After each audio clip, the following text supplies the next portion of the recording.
In a desperate attempt to deliver a serious blow to Saladin's reign, Reynold of Chatillon devised a devilish plan to snatch the body of the Prophet Muhammad from his tomb in Medina. But before we go more in depth into the details of this event, let's discuss what has happened so far. December 1181. It has been 2 years since the Battle of Jacob's Ford. Saladin's series of victories forced the Crusaders to offer peace. Since then, it has been a period of relative calm. Respecting the truce, Saladin did not make a move against the Crusaders. He used his time to focus on the administration of his vast territories and gathering strength for his future expeditions. He founded many hospitals, madrasas, and agricultural infrastructures. Egypt was booming in wealth. Fortifications along the Egyptian borders had been upgraded. The naval fleet was also strengthened and guarded the coastlines day and night. The advantage of increasing security was twofold: preventing future raids by the Crusaders in Egypt, as well as providing a secure fallback position for the Muslim army if they were forced to retreat in future battles. However, Syria could not be made as secure as Egypt, as Saladin had to depend on a network of uneasy and complicated treaties and alliances to maintain his power in Syria. Saladin had to ensure that he had complete and absolute control in Syria before he attempted to take Jerusalem again. He did not want to leave untrustworthy political alliances behind his back as he moved against the Crusaders. Here we see again how Saladin learned from his mistakes during the Battle of Montgisard, leaving no point of weakness behind the frontiers. As Saladin was discussing state matters with his emirs at his court in Cairo, a messenger arrived with news from Syria. Prince Asali had passed away in Aleppo. The de facto Zengid leader, Saif al-Din, also passed away several months ago. This vacuum in leadership created squabbles within the Zengid clan. This was high time for Saladin to increase his influence in Syria. On May 7, 1182, Saladin left Cairo with an army of 8,500 soldiers after a grand ceremony. This was the last time Saladin was on Egyptian land, the springboard from which he launched his political career and emerged as a figure of power. Saladin would go on to live more than a decade after this, and he would continue to rely on the resources of Egypt for his actions in the future. This proved how well he managed the administration of Egypt. But now, his ultimate goals and priorities lay in Syria and in the Holy Lands. As soon as Saladin reached Syria, news came of a raid conducted by Reynold of Chatillon on the borders. So in July 1182, Saladin sent troops to punish Reynold. The two armies met near the Sea of Galilee, also known as Lake Tiberias. The Crusader force of around 700 men was decimated by a larger Muslim force. The heat was so strong that many men died of heat stroke. This was the first of 3 battles in the area over the next 6 years between the Muslims and the Crusaders, giving Saladin plenty of opportunities to learn about the local landscape and the weaknesses in the battle strategy of the Crusaders. Meanwhile, Saladin continued with his mission towards Aleppo. As he moved on, many emirs previously supportive of the Zengid dynasty switched their allegiance and came to Saladin's side, realizing Saladin's stronger position. Harran, Edessa, and Raqqa, and many other regions came under Saladin's control, but when Saladin reached Aleppo, he chose not to lay siege to the city, rather moved his army further east towards Mosul. Saladin's army marched through the arid land of Mesopotamia for 400 miles to the heartland of the Zengid dynasty. The new Zengid leader, Imad al-Din, was based in Mosul, but upon reaching Mosul, Saladin realized that it was not possible for him to take Mosul. After a long march, his army was exhausted, and Mosul was heavily defended.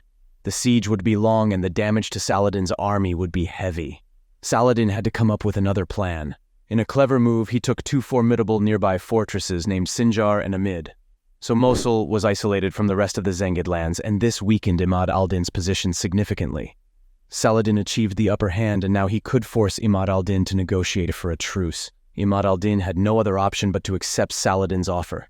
Saladin would return the captured fortresses in exchange for control of Aleppo. On June 20th, Saladin's yellow banners were raised over the citadel of Aleppo as he entered the city. Years of effort to bring Aleppo under command had finally been realized. The second strongest city of Syria after Damascus consolidated Saladin's rule over Syria even further. The Crusaders were now afraid.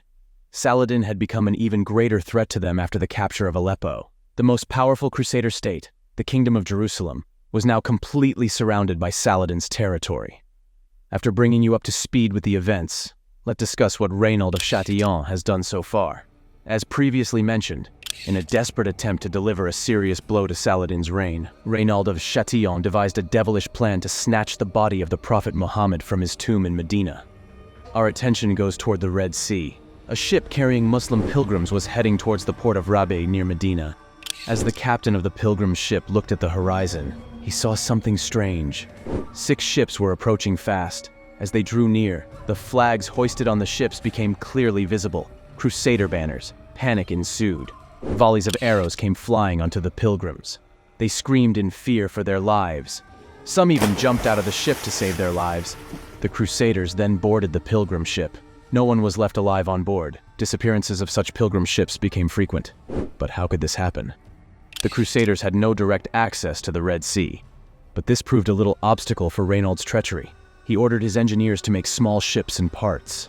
The parts were carried through the Sinai Peninsula on top of camels in secret missions to reach the Red Sea. There, the parts were assembled, and now Crusader ships were in the Red Sea. The arrival of such an unexpected threat wreaked panic in the whole region. As soon as the news reached Cairo, fleets were sent to destroy the Crusader ships.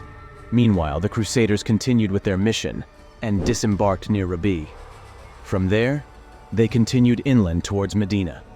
The Muslim troops tracked them down and chased them through the desert. Finally, after a fierce fight, the Crusaders surrendered. They were 170 in number. This unprecedented wickedness by the Crusaders in the heart of Islam was arranged to challenge Saladin's position as the hero of the Muslims. Although unsuccessful, it proved how desperate the Crusaders had become to stop Saladin at any cost. Saladin could not let such provocation go without a strong response. He moved his forces to Kerak. Hearing this news, King Baldwin IV, although in a terminal condition, started marching towards Kerak with a huge army. They offered peace to Saladin. Saladin did not want to be trapped outside the castle of Kerak, so he agreed to keep the peace and returned back to Syria. But as time passed by, the raids on the pilgrim caravans continued, and the mastermind behind the threat was none other than Reynald of Chatillon. His fort at Kerak was conveniently located near the caravan route from Syria to Mecca. Saladin sent troops again and again to take the castle, but each time they were thwarted by the arrival of Crusader relief forces from Jerusalem. Although this stalemate continued on the Western Front until 1186, several important events changed the power dynamics. In 1185, King Baldwin IV died and the throne passed to his 7-year-old nephew Baldwin V. This weak position of the Crusaders forced them to continue negotiating peace with Saladin. In the meantime, Saladin had to move his focus away from the western border to the eastern border of his territories. News of military activity near Mosul arrived in Damascus. The army of the Seljuk Turks had made a move to occupy the city. Saladin could not let another power struggle delay his mission, so he marched towards Mosul and placed an encirclement before the Seljuk army arrived. A long negotiation began, and after 5 months of discussion, the Zengids swore obedience under Saladin's rule and promised to supply soldiers and resources to Saladin's mission in the Holy Lands. With that, any remaining Zengid power in Syria vanished, and Saladin had the whole of Greater Mesopotamia under his control. As these events were taking place in Mosul, Baldwin V died in the summer of 1186, and his reign passed down to Guy of Lusignan, the second husband of Baldwin V's mother. As soon as Guy came into power, Reynald of Chatillon broke the truce and attacked a Muslim caravan moving from Cairo to Damascus. Some Western sources say Saladin's sister was in this caravan, adding a deep personal connection to Saladin, but the Muslim sources mention no such information. We can safely say that Saladin's sister was not in the caravan. However, this provocation surely enraged Saladin. Saladin demanded the release of all the prisoners, full compensation for the raid, and an apology from Reynald. But Reynald refused. This broke Saladin's patience. Now having absolute control of all the lands of Greater Egypt, Syria, Arabia, and Yemen, there was nothing holding him back. Saladin summoned all the emirs and all the allies for their support in his mission to retake the Holy Lands from the Crusaders. This time he would not only punish Reynald, but also fulfill his lifelong dream of freeing Jerusalem from the Crusaders. As planned, the Muslim army took their first steps into the Kingdom of Jerusalem in April of 1187. The time for one of the greatest battles has come. Both armies will be met at Hattin. An army of 20,000 emerged from the city, marching away from Jerusalem. Leading the army was Guy of Lusignan. Behind him were 1,200 knights in their shiny armors, several thousand Turcopoles, and several thousand men-at-arms armed to the teeth. The rest of the procession consisted of infantry. The army marched with the greatest talisman of Christianity, the True Cross. They believed that whenever the True Cross marched with the Christian army, that army would never be defeated in battle. Only a few days later, this entire army would cease to exist at the Battle of Hattin. Rewinding a few weeks to April 1187, the Muslim army had just started to gather at the border of the Kingdom of Jerusalem. The general order for the Christian troops was not to engage the Muslims yet. One evening, as a group of Muslim soldiers were returning to their camp after foraging, the captain saw movements on top of a nearby hill. He tried to figure out what was happening there, but as soon as he saw the banners of the groups, his heart froze.